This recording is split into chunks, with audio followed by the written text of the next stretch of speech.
Good evening, everyone, and welcome to the Brian Crombie Radio Hour. I've got a really interesting gentleman to introduce you to tonight. Czek is his name. He comes to us from Kelowna, BC, from the Now Media Group and from Kelowna Now. He is a prolific commentator, writer about politics and about AI. He's got a CMA. He's an accountant and obviously very well read and writes quite a bit. Jim, welcome to the show. Thank you. CPA now, so we're all CPAs now. CPA, CMA, yeah. Thank you for joining us. So AI is one of the big things that you write about, and you talk about on your LinkedIn. In a world where AI accelerates change like never before, every moment is crucial in building a better tomorrow for all. Why that quote? I just think AI is probably the path to abundance for all. If it's done right. We're actually holding an AI summit here in Kelowna on September 27th, bringing in world thought leaders on AI. Why? Why are we doing it? Yeah. I think it's probably the biggest transformational thing that's going to happen since the industrial age, or bigger than the internet. I think it's huge. I literally have a car that drives me back and forth to work without me touching the wheel, and I talk to ChatGPT on the way in. Why do you think it's going to be so transformational?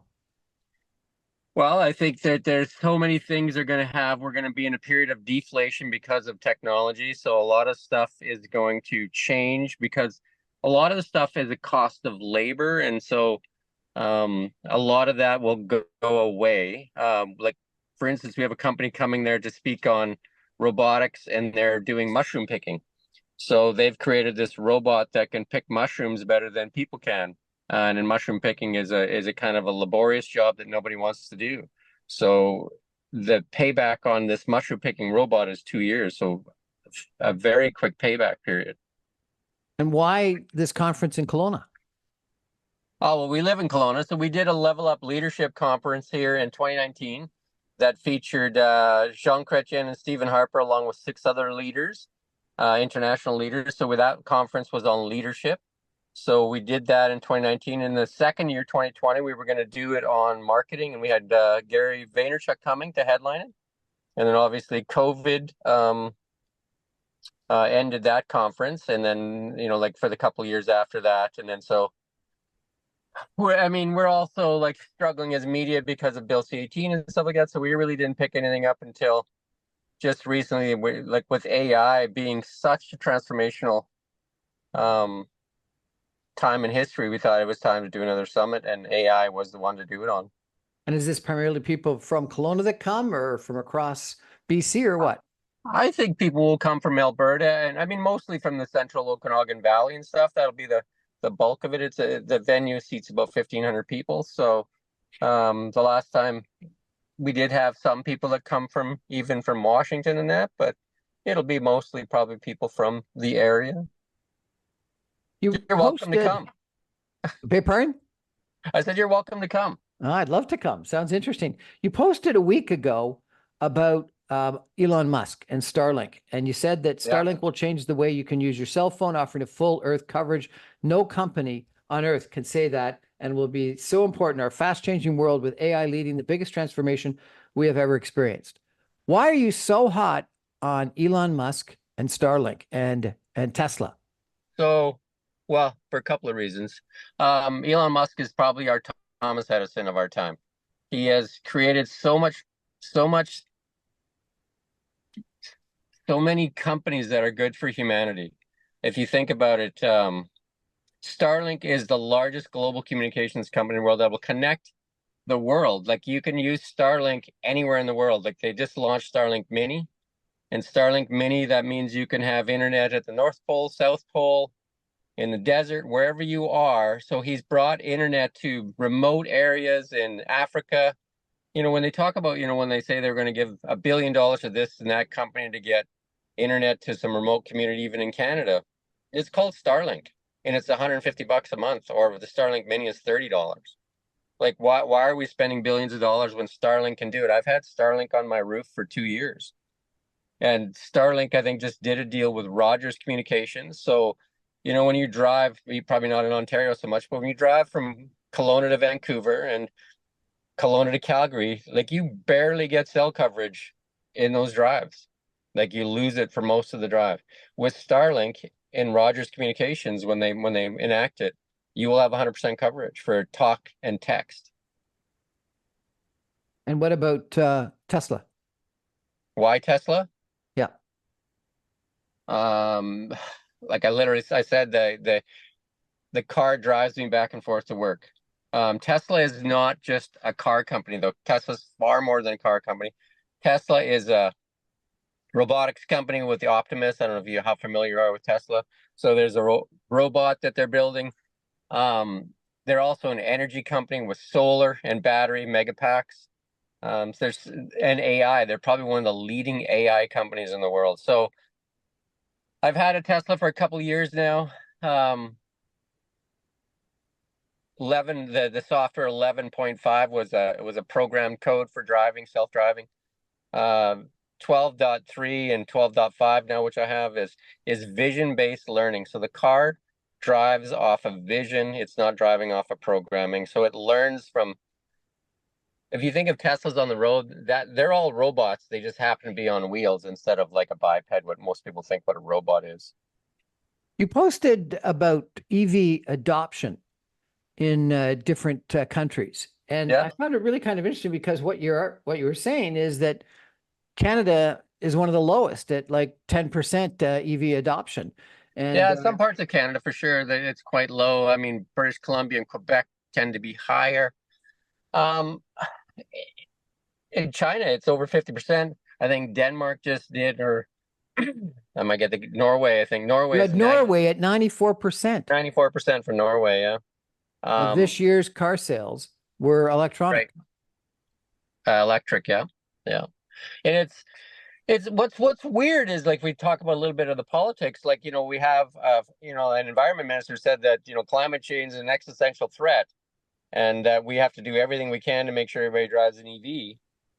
And in the other breath, there's Chinese EVs coming because they've done a really good job, and they're probably coming at half the cost of what some of them are coming here, and then they slapped 100% tariff on them. So, and that includes the Chinese Tesla. The Tesla's built in China. Why do you think that tariff is put on? They're protecting the legacy automakers. And does it make any sense? Well, it doesn't if you pair it up to existential threat. So if it is an existential threat, wouldn't that be priority one? One would think so. Why do you think our adoption is 10% when Norway is 94%? Yeah, so do you know what I mean? If we've reached out and we want to do an interview with Stephen Jabos, because we'd like to ask that question. Which is it? And why do you think? What's that? Why do I think what? Why do you think our adoption rate is so low when China's 50% and Denmark is 60% and Norway is 94%? Well, I think that like a lot of people, like the media, or Elon Musk is not painted very well by a lot of the media, because of the platform X. Like, he should be a media darling for everything he's done for humanity, but he's also runs the platform called X and has allowed different voices to speak on that platform. So then Tesla is painted to a lot of people as this bad company. And then we've also polarized people in Canada with saying you must drive an EV from the left, and then you have to have an EV the only car going to be available by 2030 will be an EV. I think they've changed it now to 2035. So it makes people angry. So then they push against it. I think it's better to allow people to make a choice. Like, if it's cheaper, better, faster, and safer, people will make that choice on their own. Cheaper, better, faster, safer. Sounds like a good marketing technique. Jim, we're going to take a break for some messages and come back in 2 minutes. And we're going to turn from AI and technology to politics, because Jim is a very prolific writer and commentator on what's going on politically in both British Columbia and across Canada. Stay with us, everybody. Back in 2.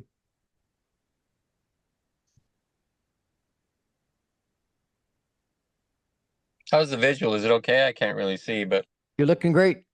We're back. Thank you. With Jim Czek from Kelowna, BC, with Kelowna Now and Now Media.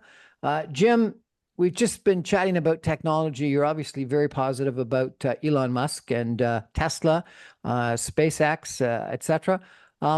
You're also a commentator on politics on a very frequent basis. Let's start with BC. You had made some comments that were very negative about the BC United, which was the party that was the BC Liberal Party that was in power for a lot of the last couple of decades. And then you said something about when you don't pay attention to polls, that's the end of your career. Tell me about what's going on in BC and what's your opinion of it. So I think that was that interview that you're talking about that I did with Mario Canseco. And then the polls kept coming out, and this is more about Mario Canseco. The polls kept coming out showing the BC United slipping away and slipping even below the Green Party. And then I did several interviews with Kevin Falcon, the leader of the BC United Party.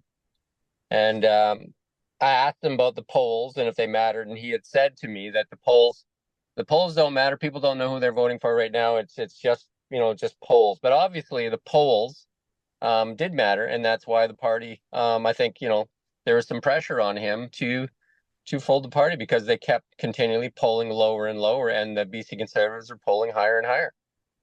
Can you just give a synopsis to Ontario listeners about what exactly happened, who the players were, and what's happened in the last 2 weeks? Sure. In British Columbia, they were the official opposition, BC United, but they were also known as the BC Liberals in the past. They did a rebranding here just recently and changed their name to BC United.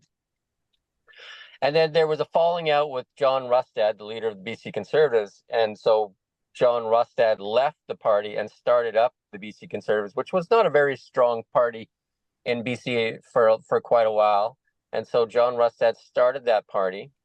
And I think, he got fortunate in a number of ways with, Pierre Poilievre's popularity across Canada for wanting change with the federal Liberals. I think John happened to be in the right place, right time as well, with the Conservative name, the similar messaging. And then that kind of convinced a few people to walk away from the BC United Party. So he was starting to get defections to his party as we got closer to an election. So John was gaining momentum. I can't remember exactly how many candidates and current MLAs crossed the line over the BC Conservative Party, but it was getting more and more. And then the polls started showing that the Conservatives were actually even leading the NDP party. So it caused even more people to cross the line. Now, I've heard people in BC say that the leader of the BC United was one of the smartest individuals in politics they've met. Very successful in business, and I think was a senior cabinet minister in the prior BC Liberal government, and so had great experience. And that the current leader of the BC Conservative Party doesn't have quite the same reputation. Why do you think the BC Conservatives took off? Is it because of Pierre Poilievre's popularity federally? Is it because there's a move to the right? Is it because there's a move away from the center and center policies don't work anymore and you need to be more polarized and partisan? What's your analysis? I think it's more Pierre Poilievre than anything. I think people, you see the polls for the federal Liberals and the NDP. People are mad, and people are mad at their current situations, right? People are you can't afford houses. And Poilievre's messaging is pretty it connects with the voters. And so there's a big connection with common sense alternatives. And I think John Rustad and his party happened to be in the right time, right place. And I think perhaps Kevin Falcon and them played the wrong card when they rebranded the BC United instead of maybe rebranding to Conservatives at that time. And he failed. And then, a lot of their policies are very similar between the BC United and BC Conservatives. They agreed on quite a few policies. They actually even accused each other of stealing policies from each other because they were very similar in many things. I interviewed John Rustad and Kevin Falcon many times, both of them very intelligent people. And I think both of them really care about this province. I interviewed someone last week who said it's proof that there's no longer a middle in BC, and this individual suggested even in Canada that we're becoming very polarized, that Yeah. the conservative right wing will exist, and that the left wing will exist, and was describing the Liberal Party as more left wing than center today. What do you Well, think of that? I would counter that with, I think John Rustad maybe started very much on the right. And but if the addition of Eleanor Sturko to his party would be a move to the center, the addition of Gavin Dew would be another thing. A progressive conservative would be more moving to the center. And I think even this taking in the BC United candidates is a move to the center. I think you can only win if you move to the center, because I think most people are at the center, right? And most average people are more to the center. I think the media overplays this extreme right, extreme left thing. I talk to a lot of people, and I think a lot of people want to be in the center. They want to have that social safety net, but they also want to have fiscal responsibility, and they want to have, where they can have a promising future for themselves, their family, and the people around them. So what do you think is going to happen in this campaign? With the BC election? Yes. Well, it's kind of messy right now. I mean, because they were merging the two, because Kevin Falcon suspended the Liberal Party, and supposedly all the candidates were supposed to figure it out, but they still haven't figured it out. I don't think. Like, we don't have a clear picture of who's actually running for the Conservatives right now. I think there's still some candidates are up in the air with. So people are still. I think they've caused some problems for themselves in that there may be 30 independents that run right now, because I don't think they've done really good messaging and bringing those 30 people into the fold, or convincing them that it's. Let me just say this: in the beginning, when I was talking to both sides, they said it's very important that the NDP does not run government again for another 4 years here in British Columbia. Now I hear I need to run instead of the NDP needs to lose. So I don't like. They need to sort out whatever they're sorting out first, because I think they need to challenge what is going on in British Columbia more so than themselves. Was one of the issues that it was just the leaders that made the decision rather than the rank and file and or the whole caucus? Yeah, it sounded like it was because Kevin Falcon had just introduced his forestry policy like the day before, and then the next day the press release came out, and they had the meeting, and that they were suspending the BC Liberals for the election. So, and then it surprised all the candidates, and I talked to quite a few of the candidates, surprised them. They had no idea what was going on. And, in Kevin's defense, he said that he couldn't share that information at that time. It had to be kept tight. So. Do you think after this election, the BC United or BC Liberal Party might resurrect itself, or is it gone forever? So they have suspended it, and I think they're going to run a couple of candidates so it doesn't go away.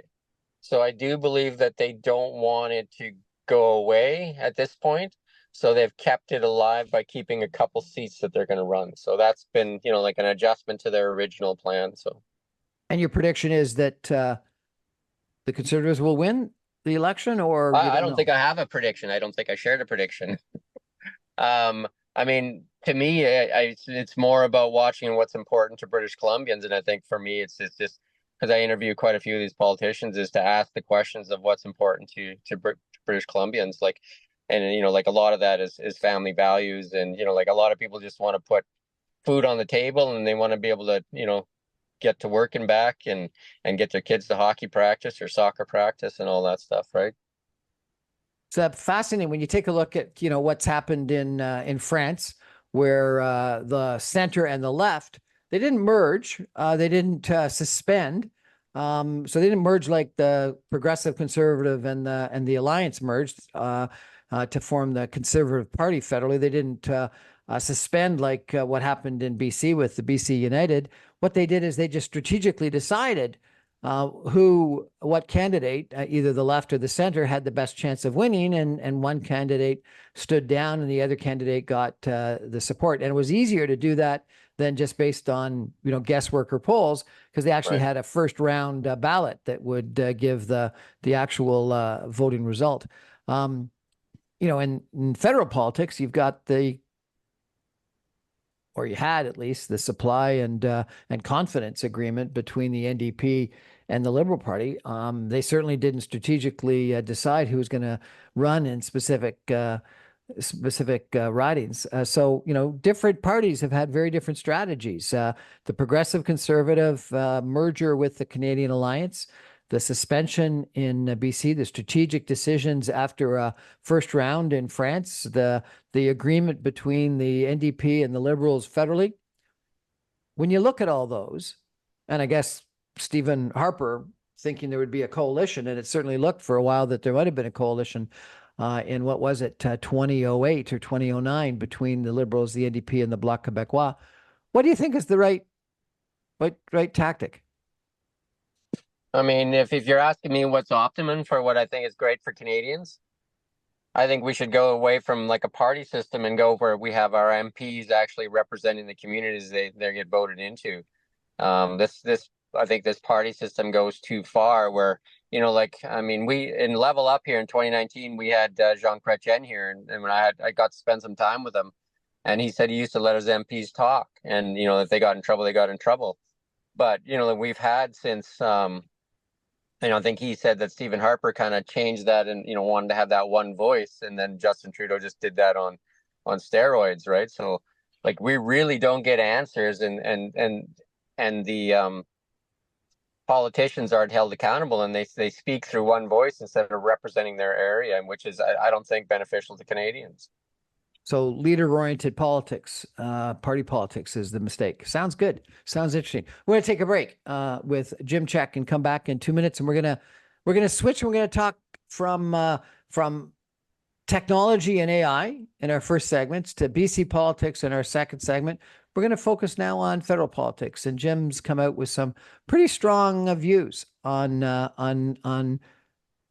the distaste in Western Canada for Justin Trudeau, the current Prime Minister of Canada. So that'll be interesting to hear what he has to say. We'll be back in 2 minutes.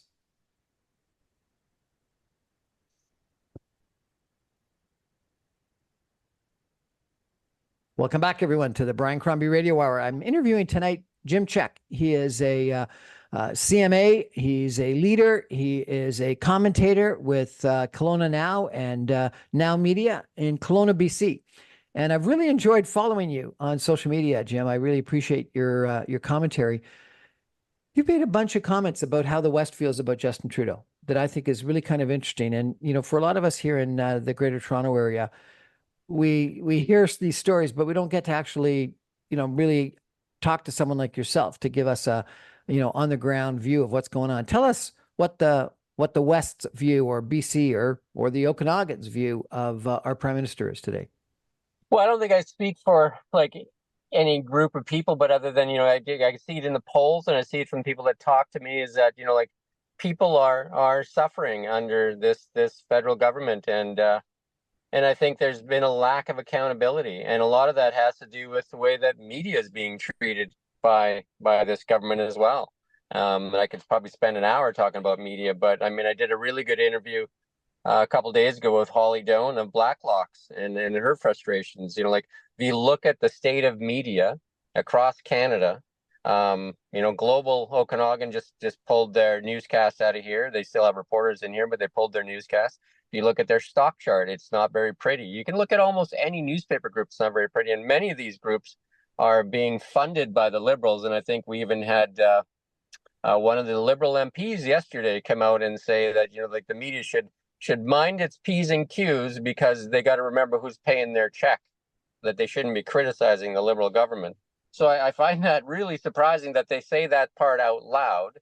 So Bill C-18 is one of the bills where they've taken away our Facebook and our Instagram because they say we're not a media outlet. And this has happened to many independent media outlets.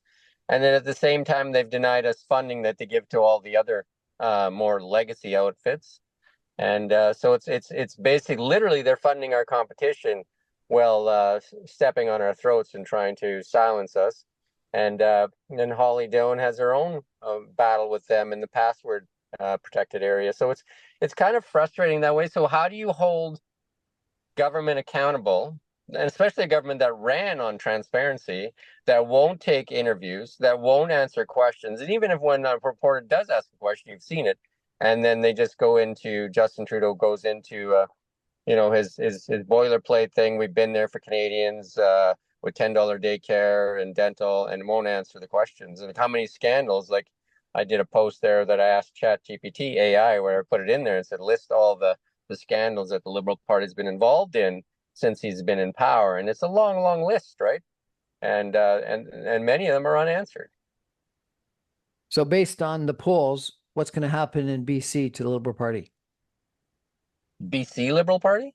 No, the federal Liberal Party. The federal Liberal. I think it's they're going to get themselves a nuclear winter, like the federal Liberal Party. I think that the Canadians have had enough of the Liberals, and I think that they're going to be. And I was I would say, like, Jean Chrétien was my political hero if I had a political hero. Like, I got to introduce him at Level Up. I believed in a lot of things he said. You can go watch that introduction that I did with him. It's very complimentary of him. But that's not the Liberal Party of today. Like, that's not even close to what the Liberal Party used to be. More centrist, right? They're far from that today. How do you think, in what way are they more left-wing today than they were under the Jean Chrétien era? Well, because a lot of the policies that they put out. I mean, some of these policies, even if you look at this EV mandate, and I'm pro EV, but the way they're doing it is just not right. They've alienated a whole bunch of people, telling people what they must do and mustn't do. The carbon tax, there's no need for a carbon tax to punish people, because it punishes the people that can least afford it. If you're wealthy, the carbon tax is just a nuisance. If you're middle class to poor, it's devastating. And they talk about how they give more money back. I mean, that's just nonsense talking, right? Because the tax, or the cost of energy, is in everything we do. The moment you get up, what you're wearing is made with energy. Everything we do is made with energy. And if you increase the input costs of energy, obviously it increases the cost of everything. So what do you think is going to happen? Is Justin Trudeau going to stay in? Is he going to resign? What's your sense? A couple of years ago, if this similar type thing happened, he would have resigned a while ago, right? But I think that he's the type of person that will not resign, and I think, in many ways, I think that's the best way, because then, because if they change him out, I think the Liberals might have a chance of convincing Canadians that part's past them. So I think that his stubbornness will likely lead to, the like you've seen that loss in Ontario in a liberal stronghold. I think you're going to see that repeated throughout Canada. You've seen, obviously, what's happened in the United States. You actually commented on your social media about Liz Cheney and her father endorsing Kamala Harris. Doesn't the Biden resignation and Kamala Harris taking over, and maybe not leading in the polls, but coming back to tying Donald Trump in the polls, isn't that the best example to Justin Trudeau of what is possible? Sure. I mean, on that post I did there, I was just curious as to why, they did a story on Dick Cheney. I mean, here's the person that, like when there's an endorsement for, Pierre Poilievre by somebody that's distasteful, they do nothing but stories on it about how terrible it is to have this person endorse somebody. And here you have a person, Dick Cheney, that, if even articles from BBC that said over 1 million Iraqis were killed in a war that was built on they would say bad intelligence, false intelligence, depends who you talk to, that led to 1 million deaths of Iraqis. And then also the company that benefited for $7 billion that he was part of. So your assessment is the Liberal Party, no matter what happens and who the leader is going to go down to a major defeat in a nuclear winter?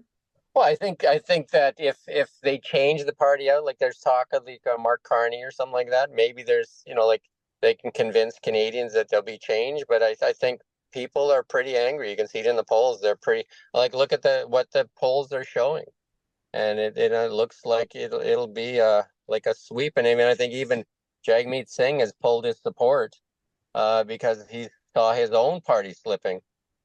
Because, if you keep supporting it, you're obviously going to wear some of that too. Some people think that Pierre Poilievre is too far right. Some people were comparing him to Donald Trump, and that he got a lot of support in the leadership from people that were supportive of the trucker convoy. How do you So respond to that? when you say some people all the time, it's the same question I would ask is who are these some people? Because if you talk to the majority of Canadians, the some people, and I would say the same thing about the trucker thing. Um, they painted that as a bunch of far right extremist truckers in Ontario. Even if that was the case, that's what they were, right? Given that, say that was the case, that doesn't explain the tens of thousands that line the ditches along the way to Ottawa, does it? How do you explain that? Are you saying that Canadians are far right extremists as a whole? I think most Canadians are centrists, and that they were looking for hope. They were looking for some hope. There was a government that wouldn't listen. Why wouldn't anybody go out there and speak with the truckers? That was just nonsense. Like he could have solved all of that just by going outside and having a chat. 15% of Canadians supported the trucker convoy in Ottawa. So not a majority, but a pretty Right. significant number of But people. I think it was painted as a terrible thing. Like we did stories on it. Kelowna Now did stories on that while it was happening because we talked to truckers that were from the Okanagan to try to get their perspective. And we were sent a lot of hate mail for it because I think it was painted as this terrible thing. I mean, when they took as an example a baker in Victoria and froze her bank account because she donated $250. That wasn't done because she was a target. It was done because she was the example. And then it was trotted out there, no different than the Kings used to do when they put some head on a stick and let Canadians know there's the message for you. I did stories as well. And the argument that I was making is that 15% of the population is a strong minority that needs to be listened to. And you put it in perspective, that's where the NDP party is in the polls right now. And so 15% should have been listened to. And I agree with you. I think that whether it was the prime minister or somebody, someone should have gone and spoken to people. It would have been a very simple thing to do, right? There was no need to put horses out there to trample people. That seems so ridiculous in a peaceful protest. And it was painted, and there was things that were said that now are being denied that were said. And obviously we have the luxury of like video and that, like, and then to deny it is disingenuous at best. Interesting conversation. We're going to take a break and come back with some concluding comments with Jim Czek from Kelowna, BC, giving us a Western Canadian perspective on what's going on in Canada, what's going on in BC, and what's going on in technology and AI. And he calls that AI is going to be the biggest transformation in the world since the invention of the internet. And he's talked about electrical vehicles. He's talked about Starlink communications. He's talked about batteries. Interesting perspective. We're going to be back in 2. Stay with us, everybody.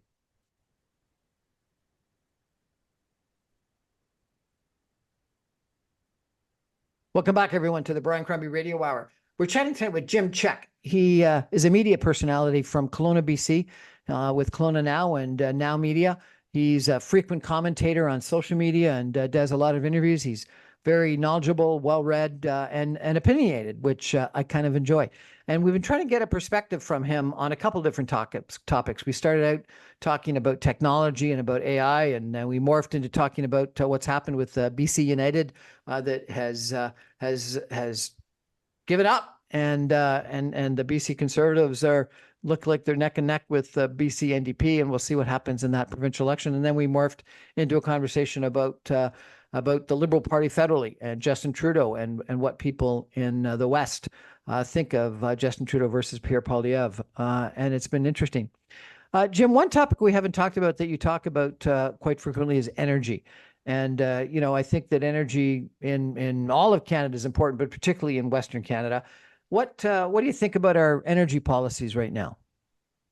Well, I just want to finish with one thing I did. A thought came to mind on when we were talking about like the state of media, and I just want to make this one statement for sure.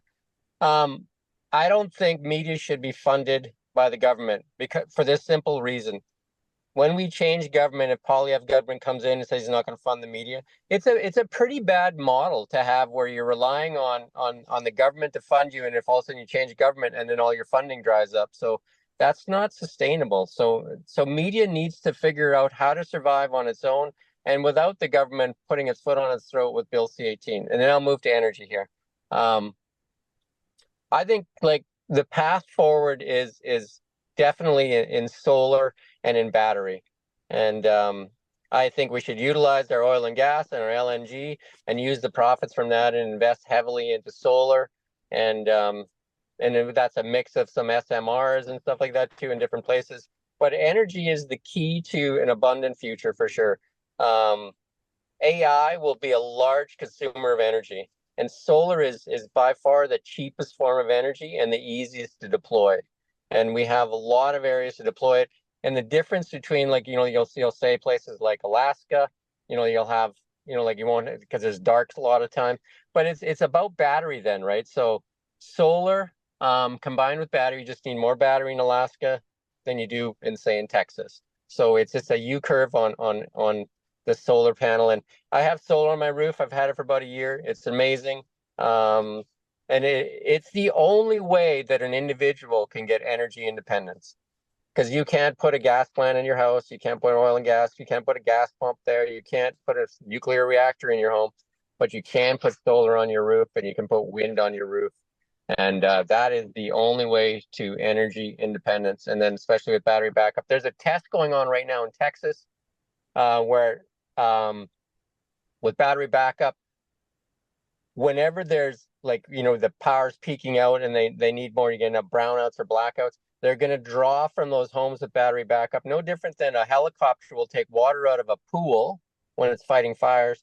The grid will take power out of the homes to kind of like supplement power in high demand times.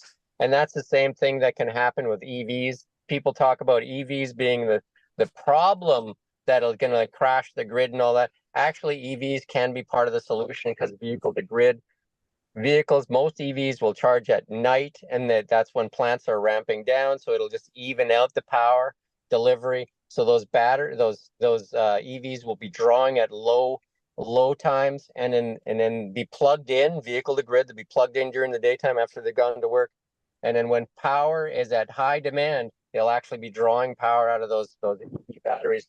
That would be an immense amount of storage, and it'll allow us to utilize the current structure that we have. We need to add more structure. And I would advise everybody that wants to know about energy to go watch the Tesla Master Plan 3, where it explains how all this can happen and how solar and EVs will become part of the future, and how you don't even really need more substations because you just plug them directly into megapacks. And this is happening around the world. It's happening in Spain. It's happening in Australia, where their grid usage is dropped down 10-20% because of the solar on rooftops. Tell me about LNG. You're building big LNG plants on the west coast of British Columbia. We've got pipelines that are taking natural gas across the Rockies to those plants and trying to ship it around the world.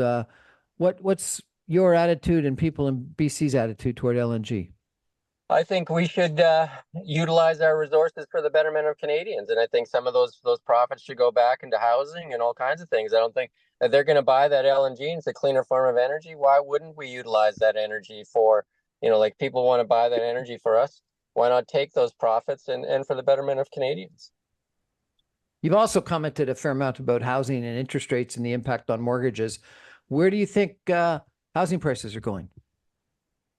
I think housing prices will likely be fairly stable. I don't think they're going to go down because there's such a shortage of housing. I think a lot of the inflation is driven by the mortgage rate. Like, if you remember, Tiff Macklin said prior to them raising the rates that Canadians can rest assured, you can go back and play the clip, Canadians can rest assured they can take out that mortgage, that we're not going to be moving interest rates up.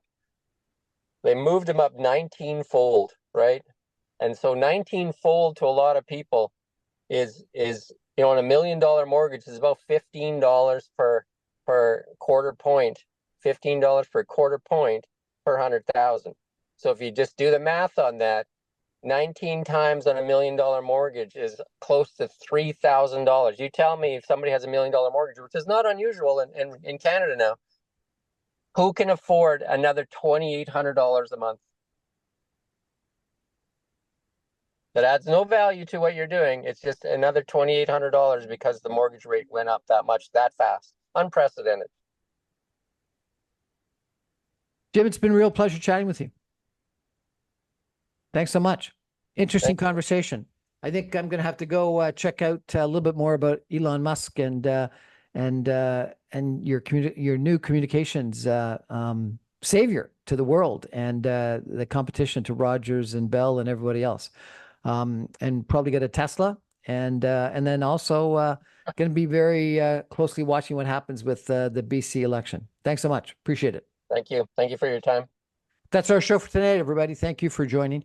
I remind you, I'm on every Monday through Friday at 6 o'clock on very old technology, AM radio, 960 AM. But you are able to stream me online, even from Kelowna, BC, at www.saga960am.ca. Good night, everybody. Thank you, Jim. Really appreciated it. Thank you.